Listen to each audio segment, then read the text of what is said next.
everybody, welcome to Drive Thru Review 149. Today I'm going to talk about Tzolk'in, the Mayan calendar. This is a new game from Czech Games Edition and being published over here in the United States from Rio Grande. This game plays 2 to 4 players. It's the game with the funky gears on the board that you're going to turn. So basically the game is a worker placement game. It has that time element where you'll place a worker on the board, turn the gear every turn 1 notch, so the worker's going to kind of move up and get to more and more advanced spaces. And you basically place workers on your turn or pull workers back. When you pull workers back, wherever they are in the space, you'll get goods or be able to activate some ability like build a building or something along that line. It has a very felled quality to it, so if you put like Trajan or Castles of Burgundy or something like that, it has a little bit of that to it where you're kind of trying to set up and sort of plan, a couple of turns in advance when you're going to have a big turn, when you're going to be able to pull some, your workers back, get some goods here, buy a building here, get some effect from the building, move up a little technology tree. There's a lot kind of going on the board, but it's very well presented, easy to digest. And well, let's just take a look quickly how it works, and I'll come back and tell you more what I think about it. Okay, so I got the game here set up for the full boat of 4 players. You can see all the wheels and everything here. There's some corn here. This is food, kind of like the money in the game. You're going to need this to feed your workers. Over there we got a pile of all kinds of different cubes and goods. Some extra workers that you're going to need to acquire. These awesome, delectable, delicious looking crystal skulls. These will be used in scoring points and also as a good. You got 3 sort of god tracks up there. You're going to be trying to march up there and try to be the highest person on there to score points and get some bonus goods during the scoring rounds. And you got a little bit of a technology tree here, basically 4 branches that you can kind of go up, get some bonuses, have some bonuses to some of your traditional actions that you're going to be taking when you place workers out here on the gears. And then you've got a row here of monuments on the top and then buildings on the bottom here. Now these monuments are shuffled out of a stack and drawn out. These are going to stay here for the duration of the game. As you acquire new buildings, you'll take this, put it in front of you, execute whatever the effect is there, and then you're going to replace it from a stack of buildings. Now you can see here we've got a little 1 circle back there. That's age 1 buildings. Once this gear basically goes halfway around, we're going to wipe these out and then put in the age 2 buildings, a little bit stronger, a little bit more powerful buildings. Now each player is going to be given a little cheat sheet here. It gives you sort of the cost for placing workers on your turn, and then a little bit of information about what's going to happen during the food days, and you're going to score some points or get some resources, but you're also going to need to feed your workers. This also has a dual purpose. I'll explain this a little bit later, but you basically have a one-time shot of flipping this over, and then once it's on the dark side, you can't do this again. It has to do with taking the start player marker. I'll explain that when we get to it, but it acts as an indicator for that. Everybody's going to get 3 workers, 3 pawns in their color, and then there's a whole mess of these little starting tiles here. So players are going to get 4 of these. And so we're going to take 4 of these, and these are going to give you some starting goods and different things like that, maybe an extra worker, start you up on a god track or something. You're going to take 2 of these, and then this is going to help you get started in the game. So maybe I'll select this, I'll get a total of 10 food, 4 wood, and a stone. So your turn's very simple. You're either going to be placing workers on the board or you're going to be pulling workers off of the board. So you can place as many workers as you have on the board at one time, or if you wanted to, you could kind of slow boat it and place 1 worker 1 turn, 1 worker another turn. As you play the game, it's going to be a little bit obtuse, especially the first time or 2 that you play it, how this timing is going to come into play. But just keep that in mind that it's not always a great idea to just place a bunch of workers out. Now the first key reason for that is if you look at this cost chart here, you can see, okay, you place the first worker, it's going to cost you 0 corn. If you place 2 workers, it's going to cost you 1 corn just to place that second worker. So the more workers you place on a turn, the more corn up front you have to pay. So if you've got 3 workers, it's going to cost you 3 corn. And this shows you the difference between this amount of workers and the previous amount of workers. So to get a bunch of workers out and sort of get a lot of good foothold and position on the board, it's going to cost you up front. Now there's another possible cost to placing a worker. When you place a worker on one of these gears here, you're going to place on one of these outer gears, you always have to place it in the lowest available spot. So I could just go here and place a worker there. It's going to cost me an extra 0 corn in this case. But let's say the blue player's played and the green player wants to come in. He wants to get in on this wheel here. He's going to have to place it here. And then in addition to the cost indicated on the card here for the amount of workers that he's played, he's going to have to pay this amount of corn on each of these gears here. You can see, so this is the plank gear here. This will generate food and wood and stuff for you. Whereas this gear over here on this side, you can see it also has an incrementing cost of 0, 1, 2, 3, etc. So let me just quickly start here at this gear and then work my way around the board like so. I'll quickly go over the gist of each of these wheels, how they're going to interact with other parts of the board, and give you a basic idea of what you might try to do on your turn. Okay, so let's talk about this plank spot, this sort of the farming spot. So let's say you got your worker in here like so, and then everybody's placed their workers, we advance the gear, he moves up. So if you choose to pull back your workers on this turn, and this is where the worker is, he's basically going to fish, he's going to get 3 corn, okay? So if he's up here, he's going to get 4 corn, but that's only if one of these little farming fields is here. So he's going to take the 4 corn, he's going to take the farming field like so. So that's the only way he's going to get that. Once that runs out, you can't get any more corn unless you've advanced a little bit on the technology tree, which I'll talk about in just a second. So you go a little bit further up here, basically you can take 5 corn or 2 wood. So all the wood here is on top of the corn. So first person in there's got to grab some wood. They're going to take this token and then take the amount of wood cubes out of the supply over here.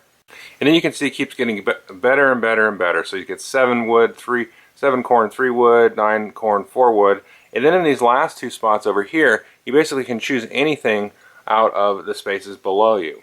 Now, if I was here and I really wanted to choose a space further down, I could pay 1 corn for each space. Let's say maybe I had to wait, I didn't time it right, so I wanted to choose a space or 2 below. I'd have to pay 1 corn for each space underneath that I wanted to select the action for. Now, if he gets all the way up here and then you still haven't used him, and then he gets in here and basically gets ground into the gears and he's gone. Now we'll talk about the axe chilling space. So here you put it in the 0, there's nothing. Then you can get a wood, then you can get a stone and a corn. Here's you can get ore and 2 corn, and here you can get one of these cool crystal skulls I showed you earlier. And then here you can get some other goods. And then again, once you get all the way around to here, you can choose anything you want from the previous spaces. Now to call here has a little bit more advanced type of stuff here. So you can see here you can try to advance on one of the technology trees over here. You can build one of the buildings. You can maybe do 2 spaces on the technology tree. This one you can build 2 buildings or possibly even a monument. And then here you can pay a cube and then advance on the God chart. So first let's talk about advancing on the technology tree. So when you take that action, you can try to advance your little token up here on 1 step on the technology tree. And if you see here, these are sort of color-coded to match the different areas on the board here. And these are going to give you bonus actions. So the cost for that is going to be basically 1 block to get into the first level, 2 blocks to get in the second and third, and then so on.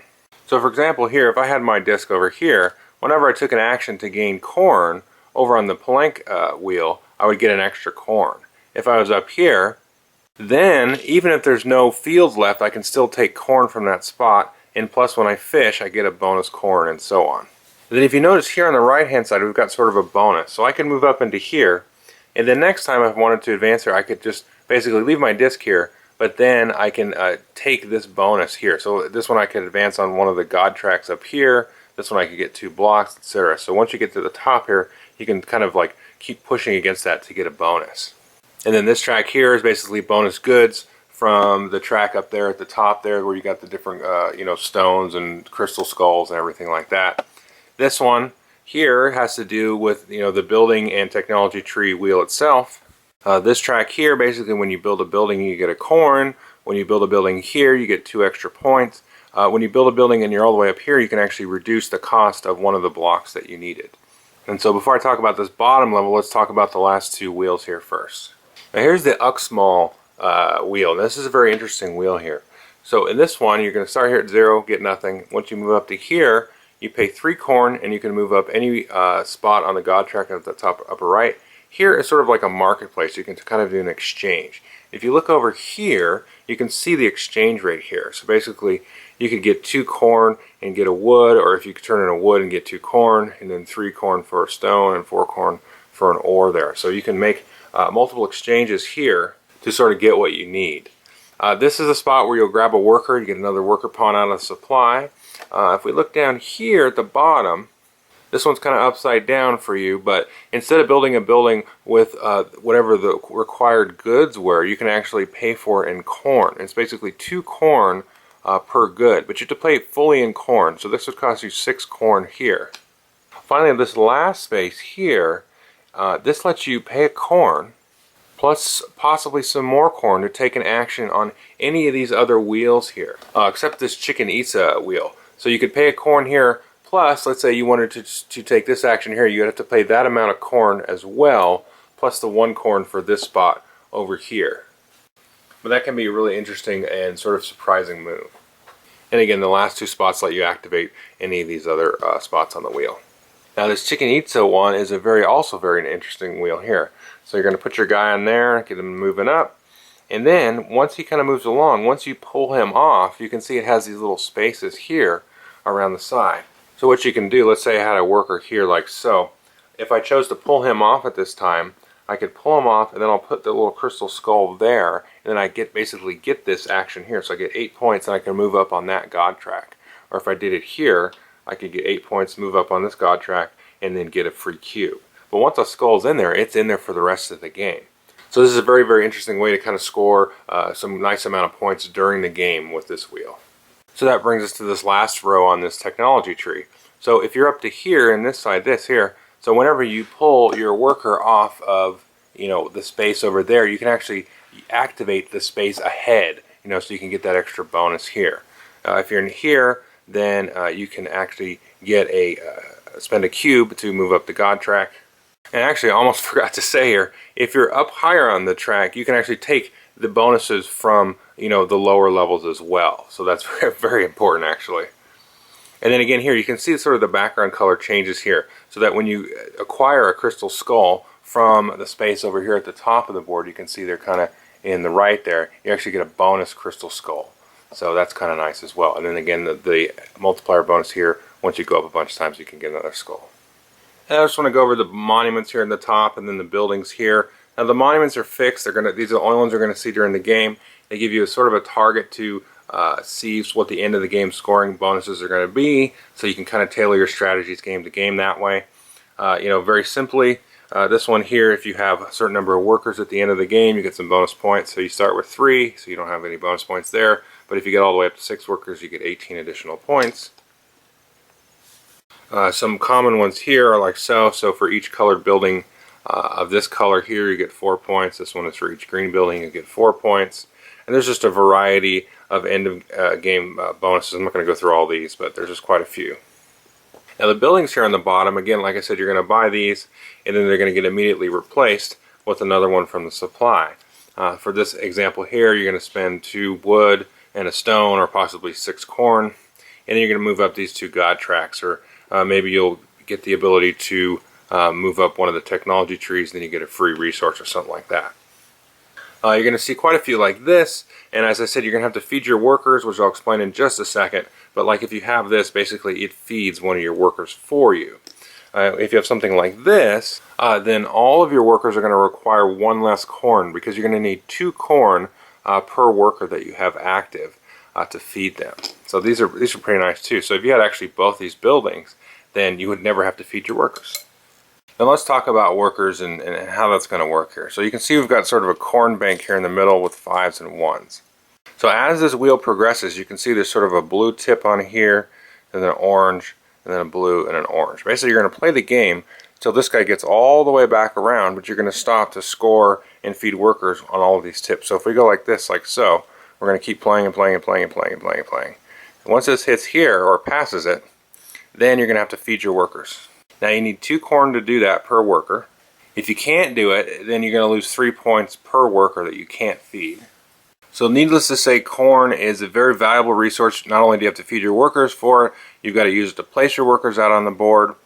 And then it seems like the gods depicted in this game really have a great affinity for corn. So there's a couple of ways that you can actually anger the gods and lose a little bit of steam in the game. So let me explain that now. So when we look at these god charts here, you can basically, when you move up a level on the temple, you're just going to go up 1 space like so, and you keep going up and up and up. And now only 1 person can ever be at the top of any of these temples here. But when you score and when you feed workers, so you can see there you've got the the brown tip there, then we're going to score it one way. And then you got the blue tip there, we're going to score it a different way. So what's going to happen after you feed your workers there, then you're going to see where you're at on the chart here. So when you hit the little brown tips, you're going to see, okay, what goods do I have on this temple here? So if I had this guy like so, then I would get the 2 ore for the blue guy, and then I would get the 2 wood for here, and then if he was only up on this side here, he would just get a brick. However, basically at the halfway point and at the end of the game with the blue tips on the wheel there, you're going to score however many points you're at. So if you were like this, you get 2 points for blue, 6, and then 5 here. And then you're going to look, you can see at the top there, like so. So the first time, halfway through the game, whoever's at the highest there is going to get the left-hand amount of points. So you're going to get 6 points. And then at the very end of the game, you can see you get the right-hand number of points. But there's a couple of ways you can actually anger the gods, and you have to drop down here. You can see you can even get negative along the bottom there. Now the first way that you can anger the gods is if you have to beg for corn. So if you ever start the turn off with 2 or fewer corn, then you can beg to get your corn supply up to 3. Now when you do that, then you're going to have to drop down on one of these charts here. And that may happen if you've run out of corn and you still have some workers to place. You've only got one worker out there, he's not going to give you any corn for his action. Then you may need to get some extra corn to be able to place these guys out and get them into an ideal spot. Now the other way that you can anger the gods here is if you in one of these spaces and you really need to get corn, but they're all covered up. So let's say, for argument's sake, these two had been taken. The first guy'd come, he'd taken wood. The next guy'd come and he'd taken that open corn patch there. So if all of these were covered by wood, and you really wanted to get at the corn under there, then you could decide to burn that wood and then take the corn instead. But that's also going to anger the gods, and you're going to drop on the god track. So the final space I want to talk about is how you acquire the start player token. Now normally this is determined randomly, and then it just goes around clockwise from there. However, there's a special space over here, and if you put your worker there, then you're going to put him like so there, and then you can take the start player marker. However, on a turn that nobody places any workers here in the start space, then we're going to take and we're going to put 1 corn in there for every turn that nobody puts it in there. So we're going to accumulate some corn over and over, and then once I say I take that, then at the end of this round, I'm going to take the start player marker, however much corn is there, and then I'm immediately going to get this worker back. You don't have to wait to have a turn where you're pulling workers back. On the turn that you place this worker there, then he comes right back to you. Oh, excuse me, I should say that when you're in this spot, then instead of advancing the track here 1 space, you can choose to advance it a 2nd space. And that's where your start player thing comes into play here. So once you've done that, once you've advanced it 2 spaces instead of 1, you flip this over so it's on the dark side. You can never take that action again. So I can kind of speed the game along. Now if you pass one of these scoring markers here, you're still going to score it, even though maybe it was here and then you passed it instead. But you're still going to score for it. You just advance the game 1 round quicker. And that's the game. You're basically going to score the points during the game for the skull spaces, some other things. And then you're going to take all your cubes, convert them into corn based on the exchange rate over there. So, 2 corn for a wood, etc. And then for every 4 corn, you're going to get a point. Any skulls you have left over are 3 points, and then you're going to get any bonus points from the monuments. And that's pretty much the game. Okay, I hope you enjoyed the overview. I like this game quite a bit. If I had to circumspectly describe it, I would say it's a mashup of Kalis and Trajan. You've got your worker placement stuff from Kalis. You have a little bit of screwage there with that first player marker where you can kind of advance the game, and you're not really going to drastically hurt anybody because you may basically rotate them 2 clicks, past where they want to be because they were kind of planning on going 1 space. They can still get around that a little bit. They got to pay corn, remember, to use the spaces behind them, but it's really going to help you get a little bit further into some more of those advanced spaces. So when you take your next turn, or maybe the turn after, you're going to have a nice big turn, build a building, build a monument, go some spaces on the technology track or the god track, so you can get to those more effective turns a little bit sooner. So that kind of reminds me of the Provost and Kalis, where you're playing with the end of the game and playing with the timing of the game. It's not as directly attacking. You're not really preventing anybody from being able to do anything. And you can never spin it twice if somebody's going to get ground into the gear. So it's illegal. You can't do that. The board there's a lot going on, obviously. but the board presents itself in a way that is very nice to look at. I like how you put all the corn in the middle, and it's got this little area for all the cubes and everything. It's just nicely laid out, very well done, very well graphically designed. And there's just a lot here. The different monuments are going to come out, so your scorings are going to be slightly different. There's going to be some minutia there as far as the approach and the timing of things that's going to kind of change up from game to game. I've seen some folks in the group have said, it's just kind of a cube pusher with a gimmick. I don't really think so. I think I don't know, if you say things are cube pushers, you probably shouldn't play Euros first of all. But it's got enough different stuff going on, and the gears are not just a gimmick to me. To me, it's very interesting to kind of piece together the timing, and it's very interesting to me that they've even figured out a way to do this. I don't know what guy was smoking a peace pipe one day, but it was like, holy cow, who thought of this? I never thought you'd play a board game where the thing moved and it was super strategic. I really like the addition of the technology trees to get the bonus actions. That's where kind of that Feldian stuff comes in, where your turns kind of get bigger and bigger and bigger as the game goes along. And I think that's very sort of satisfying and pleasing. In a strategy game like that, you can feel like you're kind of growing in effectiveness and able to to exact more cool stuff during the turns. So it's just a very, very solid game, and the presentation is great, and it's got that simplified thing where you basically place workers or take workers back. That's it, pretty much. But then it's really about sort of managing your corn, getting some nice buildings, get a little bit of engine going so you can kind of get your head of steam. But one thing I wanted to remember that I said this is somebody in my group had said, the thing I like about this one is a lot of times with a Euro game you kind of feel like you just get going and then the game's over. Where this one is, you feel like you get going and then you can kind of see your fruitions kind of come out. So I really like that. And once you get good at the game, I don't think or get an idea of the game, that's something that's going to happen in your first play. At least not for me, it didn't. I agree with that, and I think it's interesting to be able to play with the different technology trees and different things like that. So anyway, take a look at it, Tzolk'in. Thanks.